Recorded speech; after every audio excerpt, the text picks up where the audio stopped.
ان کے کر دے. حذیفہ مدینہ میں یہ لوگ منافق ہیں، پہچان نہیں ہوتی تھی منافق. کیوں نہیں ہوتی تھی؟ منافق میں نمازی تھا. اس زمانے کا نمازی تھا. منافق بھی جھوٹ نہیں بولتا تھا. اس زمانے کا منافق بھی ذکر و اذکار کی مجلسوں میں آ جاتا تھا، اس لیے آسانی سے پہچان نہیں ہوتی تھی. رسول کریم صلی اللہ علیہ وسلم کو وحی کے ذریعے بتایا جاتا تھا کہ فلاں منافق پیغمبر کائنات کا حذیفہ کو بلایا، حذیفہ ادھر یہ نوٹ کر لو، فلاں منافق.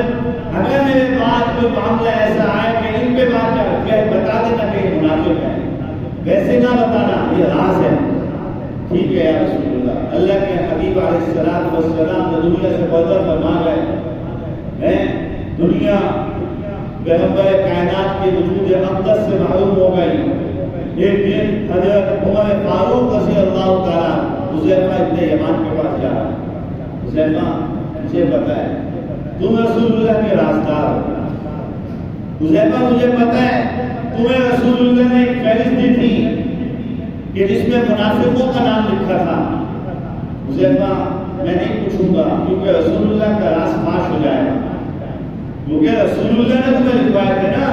میں نہیں پوچھ رہا کہ اس میں کون منافق تھے. حذیفہ میں صرف یہ پوچھنا چاہتا ہوں کہ مجھے یہ بتا دو کہ اس میں میرا نام تو نہیں ہے. یہ حال تھا صحابہ کی فکر کا، صحابہ کے غور و فکر کا، صحابہ کے تدبر کا یہ عالم. بولا میں تو نہیں تھا منافق.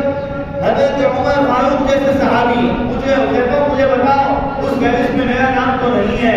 اب آج کا مسلمان نماز کا چور، نماز کا غافل، نماز کا سست، نماز کو چھوڑنے والا، اور وہ اپنے آپ کو منافق نہیں مانے گا.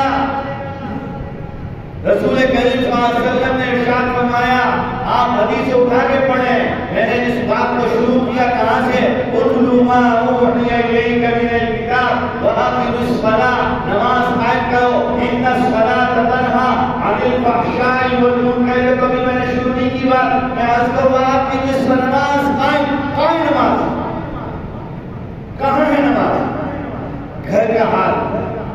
جب آدمی خود نمازی نہیں، بیوی کیا نمازی بنے گا؟ بچے کیسے نمازی پیدا ہوں گے؟ بچے کیسے نماز